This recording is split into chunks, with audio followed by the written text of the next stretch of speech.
आज हम बात करने वाले हैं भारत के पूर्व नॉर्थ ईस्ट के बारे में, जहां पर 3 नई सैन्य चौकियां भारतीय सेना के द्वारा तैनात की गई हैं, जो कि भारतीय सीमा को सुरक्षा प्रदान करने वाली हैं आसपास के शत्रुओं से। सबसे पहले अगर हम बात करें इस पूरे नॉर्थ ईस्टर्न रीजन को, तो हमें पता है एक बहुत ही सेंसिटिव और स्ट्रेटेजिक एरिया जो कि भारत के कंट्रोल में है, जिसे हम चिकन स्नेक या सिलीगुड़ी कॉरिडोर भी कहते हैं। तो आज का जो फोकस हमारे वीडियो में होने वाला है वो है कि सिलीगुड़ी कॉरिडोर को हम किस तरह से प्रोटेक्ट कर रहे हैं और कैसे ये नैरो कॉरिडोर जो कि बहुत ही जगहों पर 22 से 25 किलोमीटर चौड़ा है, वो एक पूरे नॉर्थ ईस्टर्न रीजन को, 7 जो स्टेट नॉर्थ ईस्टर्न रीजन को वो स्ट्रेटेजिक लाइफलाइन देता है। तो सबसे पहले अगर हम बात करें तो as per the recent announcement, भारतीय सेना ने अनाउंस किया है कि न्यू गैरिसन्स जो कि बामुनी जो कि ढुबरी में है, जो कि असम की एक डिस्ट्रिक्ट है, किशनगंज में है और चोपड़ा में है, वहां पे उनको तैनात किया जाने वाला है। स्टेटस की बात करें तो ये फुली ऑपरेशनल मिलिट्री बेसिस होंगी और उनका 3 मेजर ऑब्जेक्टिव है। पहला ऑब्जेक्टिव तो ये कि जो भी टैक्टिकल गैप्स हैं जिनको enemy during the war time अपने एडवांटेज में यूज कर सकता है, उसको प्लग करना है। दूसरा जो है कुछ सर्वेलेंस जो है नॉर्थ ईस्टर्न बॉर्डर पे, उसको हमको इंक्रीज करना होगा, क्योंकि हम जानते हैं कि जो मॉडर्न वॉरफेयर है वो वॉरफेयर ड्रोन वॉरफेयर से ज्यादा कनेक्टेड है। वो वॉरफेयर जो है वो हम बोल सकते हैं एरियल स्ट्राइक से ज्यादा कनेक्टेड है।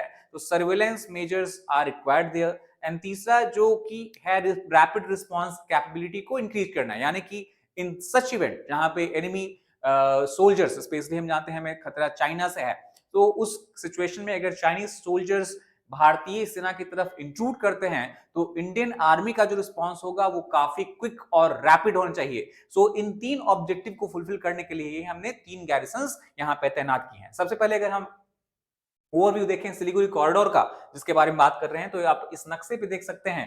यहाँ पे है हमारा सिक्किम, सिक्किम के थोड़ा नीचे है वेस्ट बंगाल, और वेस्ट बंगाल के सिलीगुड़ी रीजन से पास करता हुआ एक नैरो कॉरिडोर, जिसके ऊपरी साइड में भूटान, नीचे साइड में बांग्लादेश और ईस्ट वेस्ट में है नेपाल।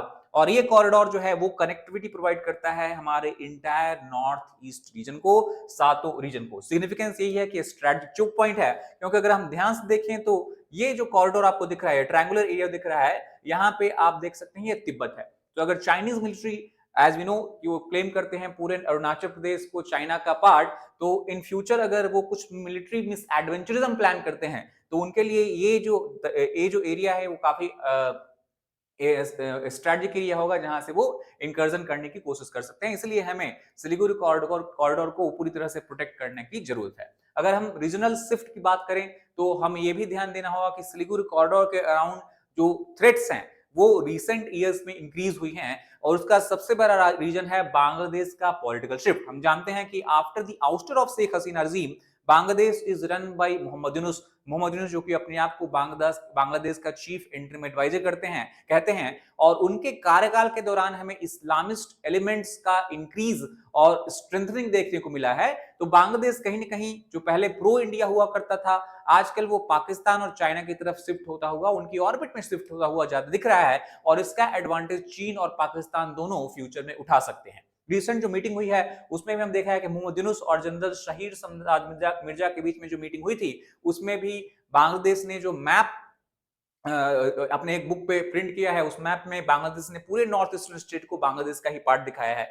तो कहीं ना कहीं ये सारा जो सारी डेवलपमेंट हुई है स्ट्रेटेजिक कंसर्न रेज करती है इंडिया के लिए, और इसी कारण हमें स्ट्रेंथनिंग अपने border security, specially Siliguri border के अराउंड बॉर्डर सिक्योरिटी को स्ट्रेंथन करना होगा। नाउ अगर हम स्ट्रेटेजिक कंसर्न की बात करें तो सबसे पहले तो ये कि जो ढाका इस्लामाबाद बीजिंग एक्सिस जो क्रिएट होता हुआ दिख रहा है, उनके बीच में अगर कोऑर्डिनेशन इंक्रीज होता है, अगर फ्लाइट सर्विसेज स्टार्ट हो जाती हैं, तो बहुत बड़ा खतरा हो सकता है भारत के लिए और कॉरिडोर की सिक्योरिटी के लिए भी, क्योंकि बांग्लादेश और पाकिस्तान इस एरिया को क्रॉस बॉर्डर टेररिज्म या इन्फिल्ट्रेशन के लिए भी यूज कर सकता है। अगर हम रिस्पॉन्स की बात करें तो इंडिया ऑलरेडी रिस्पॉन्स करना स्टार्ट कर चुका है। इंडियन मिलिट्री ने फोर्टिफाई कर दिया है सारे सिलीगुड़ी कॉरिडोर के अराउंड वाले एरिया को, और हम पूरी तरह से किसी भी अटैक को प्री एम्प्ट करने के लिए तैयार हैं। और इंडिया का जो अदर ऑब्जेक्टिव ये भी है कि रीजनल बैलेंस को मेंटेन करना। Now, before moving further, I want to bring your attention to the fact that Legacy IAS Academy are going to soon commence batches. The regular weekday batches are going to start on 10th of November and then further on 15th of December. The weekend batches is for those students who are preparing for examination with full-time job or studies can join the courses on 6th of December. As such, we ensure comprehensive coverage of GS paper, one mentorship and doubt solving sessions. Then we have regular interaction. We ensure regular interaction with the educators. Daily mains answer writing practice, something that we encourage students to participate in to get the feedback so they can go and write mains examination with full confidence. And then, as we know that UPSC require you to be fully aware about your strength and weaknesses, and that is only possible if you are engaging in the test series. Again, we have that included in for both prelims and mains examinations. So if you want to know more detail, you can give the call to the number being displayed here. You can click the link in the description box of the video, or you can download our Legacy IAS app as well. अगर हम army के view point को देखें, वापस अगर हम topic पे आते हैं, तो जहां की बहुत सारे एक्सपर्ट्स जो हैं, स्कॉलर्स जो हैं, वो चिकन स्नेक को इंडिया का वीकेस्ट लिंक बताते हैं, क्योंकि बहुत नैरो कॉरिडोर है और चारों तरफ से ये दूसरे कंट्रीज के द्वारा घिरा हुआ है, जो कि युद्ध के समय पे इंडिया के अगेंस्ट काम कर सकती है। पर अगर इंडियन आर्मी की हम बात करें, तो रिसेंटली में इंडियन आर्मी के जो चीफ हैं, उन्होंने बहुत ही अपोजिट तरह का बयान दिया है। उनका ये कहना है कि चिकन स्नेक जो है हमारे लिए एक स्ट्रॉन्गेस्ट लिंक है, ना कि वीकेस्ट लिंक, जैसे कि मीडिया में पोर्ट्रे किया जाता है। नाउ इसका क्या रीजन है? तो आर्मी चीफ ने बताया कि सबसे पहले तो अगर हम चिकन स्नेक की बात करें, तो आर्मी ने अपने पोजीशन को इस तरह से फोर्टिफाई किया हुआ है कि सिक्योरिटी सिस्टम जो हमारा है वो मल्टी लेयर्ड है। चाहे वो एरियल थ्रेट हो, चाहे वो लैंड बेस्ड थ्रेट हो, हर तरह के थ्रेट को न्यूट्रलाइज करने में इंडियन आर्मी यहाँ पे कैपेबल है। दूसरा, चूंकि हम इतना ज्यादा कंसंट्रेशन दे रहे हैं चिकन स्नेक को, हमारे पास रैपिड मोबिलिटी, लॉजिस्टिक और इंटेलिजेंस इंटीग्रेशन भी है इस एरिया में, और यहाँ पे यूनिफाइड फोर्स रेडीनेस हमने अचीव कर लिया है। और नियर बाई जो भी स्टेट्स हैं चिकन स्नेक के, चाहे वो वेस्ट बंगाल हो, सिक्किम हो, या कोई भी अदर नॉर्थ ईस्टर्न स्टेट, सो सराउंडिंग एरियाज में हमें यूनिफाइड फोर्स रेडीनेस है, यानी कि डिप्लॉयमेंट और रिएक्शन जो फोर्सेस का है वो काफी क्विक होगा। वन मेजर फोर्स जो कि यहाँ पे काम कर रही है, हम जानते हैं वो त्रिशक्ति कॉस है।